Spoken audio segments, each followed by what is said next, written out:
आंदोलन जो कांशीराम साहब ने जो आंदोलन खड़ा किया, सही मायने में उनकी नींव रखने वाले दीना भाना जी ही थे।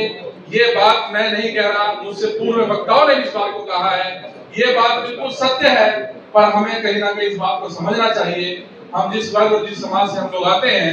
हमने दीना भाना जी को उस वर्ग तक, उस समाज तक पहुंचाने का काम नहीं किया। ये हमारी खुद की जिम्मेदारी और हमारा दायित्व बनता है कि हम लोग जिन महापुरुषों की जयंती मना रहे हैं उनको वर्गों में बांट के, जैसे डॉक्टर अंबेडकर, जैसे माननीय कांशीराम साहब को वर्गों में बांट के आंदोलन को दूर किया गया, ऐसे ही मैं आप लोगों से निवेदन करूंगा कि दीना भाना वाल्मीकि जी भी उसी आंदोलन की एक नींव थी, जिस आंदोलन को मान्यवर साहब कांशीराम ने वाम से DS4 और राजनीतिक पार्टी का नाम देके उत्तर प्रदेश में 4 बार सत्ता बनाने का काम किया।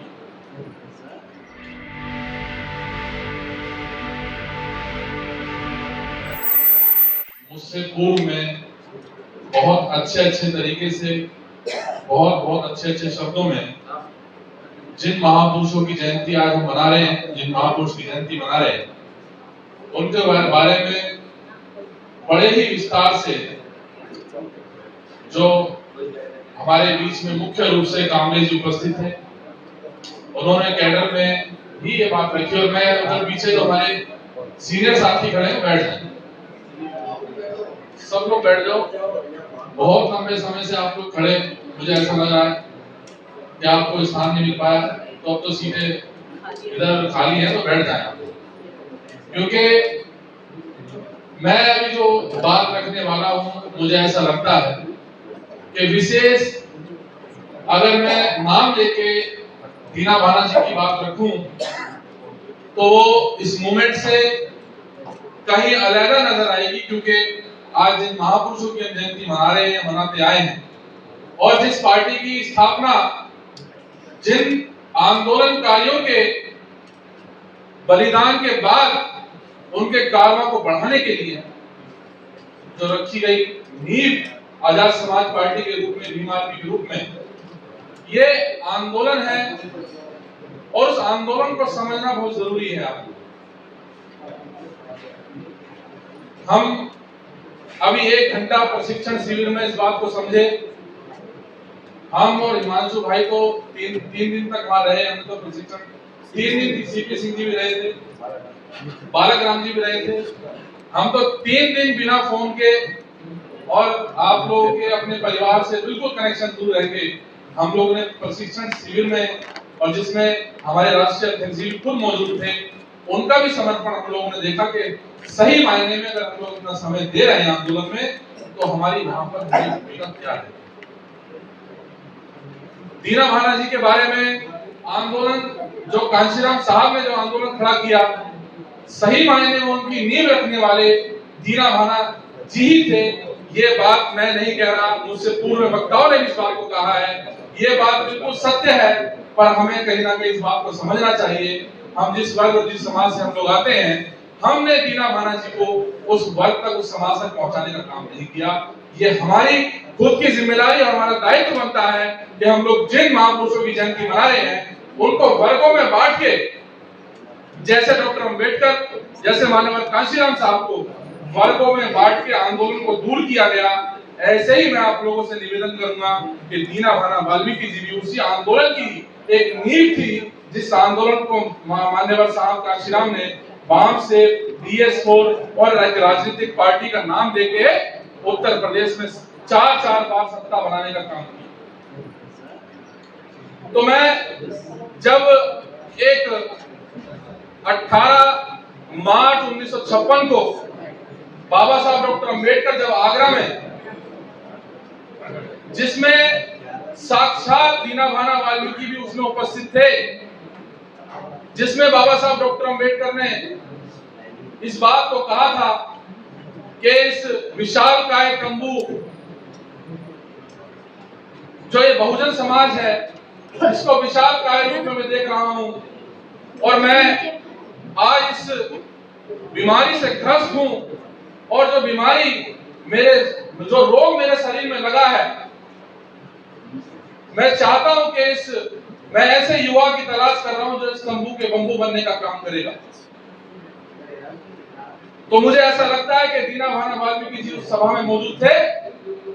तो उन्होंने भी ये महसूस किया होगा कि बाबा साहब डॉक्टर अंबेडकर के बाद इस मिशन मूवमेंट को चलाने वाला कोई ना कोई ऐसा सिपाही खड़ा होना चाहिए जिन्होंने अपने आप को महसूस करके उस त्याग बलिदान देके आज हमें यहाँ पर एक मंच देने का काम किया, एक व्यवस्था देने का काम किया। मैं ऐसे महान पुरुष दीना भाना वाल्मीकि जी को भी सत नमन है। आज जो बात मैं फिर से मैं बात को दोहरा रहा हूँ कि बोल रहा हूँ कि ये बिल्कुल अलग नहीं है जो मैं चीजें बोल रहा हूँ, ये सारी की सारी महापुरुषों के आंदोलन, जो महापुरुषों के बलिदान, महापुरुषों के त्याग तपस्या का जो आज एक रास्ता तय किया गया है, उस रास्ते में मैं भी अपनी भूमिका निभाने के लिए आप लोगों के बीच में पिछले 20 वर्षों से इस अम्बेडकर मूवमेंट में समर्पित होने का मैंने भी काम किया। सम्मानित साथियों, अभी प्रशिक्षण शिविर की और प्रशिक्षण की बहुत बात हो रही है, और प्रशिक्षण क्यों जरूरी है, प्रशिक्षण क्यों जरूरी बनता है, और प्रशिक्षण से ही आज इस देश के अंदर सत्ता पर जो लोग बैठे हैं, उस व्यवस्था को चलाने वाले लोग जो बैठे हैं, बाबूजी सिंह साहब, सिन्हा साहब, जो लोग बैठे हैं,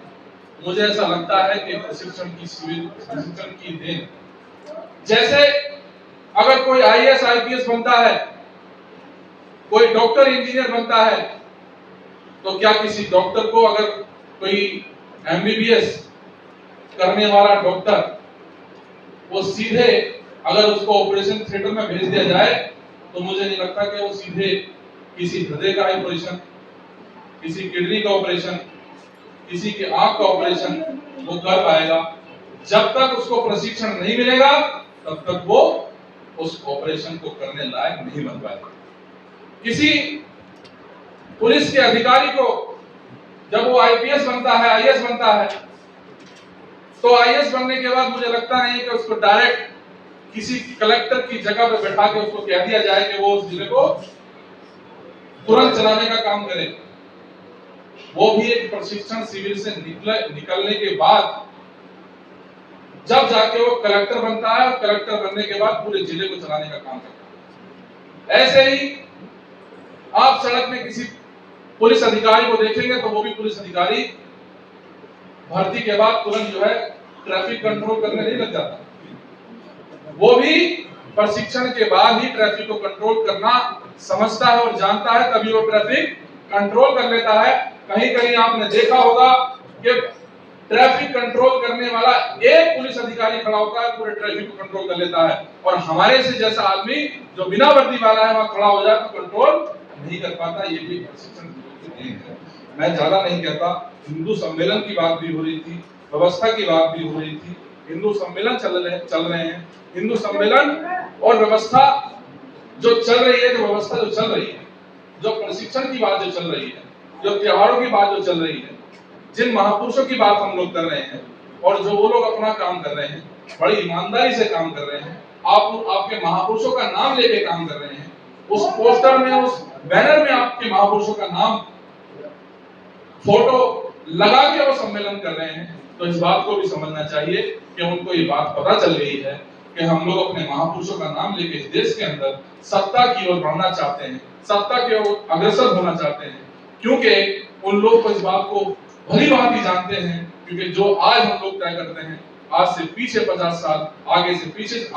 आज से आगे 50 साल उन लोगों की रणनीति बनी हुई रणनीति होती है, उस रणनीति के तहत काम करते हैं। जैसे कामले जी ने कहा था कि मैं 66 साल का होके भी मैं वृद्ध नहीं हूँ, मैं 66 साल का होके भी जवान हूँ, और 14 साल, 20 साल, 30 साल का भी जो युवा है, वो जवान अपने आप को कहता है, वो खुद जवान नहीं है, हो सकता है कि वृद्ध है वो, तो बुद्धि से, विवेक से ही आदमी जवान होता है। उसका ये जिस आंदोलन में हम लोग खड़े हैं, जिस आंदोलन की हम बात कर रहे हैं, जिस पार्टी की हम बात कर रहे हैं, तो उस पार्टी में रहने वाले लोगों को महापुरुषों के आंदोलन और अनुशासन को बहुत गहराई से समझना चाहिए। तभी हम पार्टी भी चला सकते हैं, तभी हम आंदोलन भी चला सकते हैं, तभी हम अनुशासन से शासन की ओर और शासन सत्ता की ओर हम लोग पहुंच सकते हैं। यही सारी चीजों को हमें समझते हुए आजाद समाज पार्टी और भीम आर्मी का ये जो आंदोलन है, जो महापुरुषों की कुर्बानी के बाद जो बनाया गया है, तो ये इस रास्ते को मैं आप लोगों से निवेदन करूंगा कि इस रास्ते को रुकने ना दें, इस रास्ते को आगे बढ़ाएं। बाबा साहब डॉक्टर अंबेडकर ने एक बात और कही थी 18 मार्च 1956 को कि मैं इस बात को बिल्कुल नहीं कहता कि आप लोग महलों में मत जाइए, मैं नहीं रोकता कि आप महलों की तरफ मत जाइए। मैं इस बात को जरूर कहता हूं कि जिस झोपड़ी से आप लोग महलों की तरफ जा रहे हैं, क्योंकि आप आजाद हैं, आप महलों की तरफ जाने के लिए आजाद हैं, पर उस झोपड़ी के अंदर आग लगा के मत जाइए कि आपको उस महल से जब लात लगे तो आपके रास्ते, आपके दरवाजे, आपकी झोपड़ी, जली हुई झोपड़ी, आपका रास्ता बंद, मतलब आप वहां पर जाने का रास्ता आपको ना मिले। तो इसलिए मैं आप लोगों से कहना चाहता हूं कि ऐसा हमें बहुत महसूस होता है, ऐसा हमें लगता है कि हम दूसरी पार्टी में जाके बहुत अच्छा काम कर सकते हैं। जो बाबा साहब डॉक्टर अंबेडकर मान्यवर साहब कांशीराम के अनुयायी हैं, उनको ऐसा लगता है कि दूसरी पार्टी में हम जाके अच्छा काम कर सकते हैं, तो ये अच्छा काम नहीं हो सकता। ये मूवमेंट है, ये आंदोलन है, आंदोलनकारी लोग कांशीराम साहब जैसे कहते थे कि मेरे जो पुर्जे हैं वो कहीं जाके फिट नहीं होते हैं। तो इसलिए मैं इस बात को कहता हूँ कि बाबा साहब डॉक्टर अंबेडकर, मान्यवर कांशीराम साहब और तमाम महापुरुष जितने भी रहे, उनके त्याग बलिदान की बदौलत ही आज हम लोग यहाँ पर बैठे हैं। तो मैं ज्यादा ना कहते हुए आज दीना भाना जी की जयंती के उपलक्ष्य में आप लोग यहाँ से तैयार करके जाएं, एक प्रण लेके जाएं कि हम लोग इस बहुजन आंदोलन को, जो उन्होंने छुआछूत की, जो जाति ही एक कारण था, उस कारण की वजह से उन लोगों को ये ऐसा सामना करना पड़ा, उनके अंदर एक चेतना जगी, एक चिंगारी जगी कि उन्होंने कांशीराम साहब जैसे आज देश में जो व्यक्ति उनको तैयार किया, उनको शुरुआत करने में उनका योगदान रहा। तो ऐसे महान व्यक्तित्व को और महान व्यक्ति को, महापुरुष को मैं सत नमन करता हूँ और अपनी वाणी को ही विराम करता हूँ। जय भीम, जय भारत।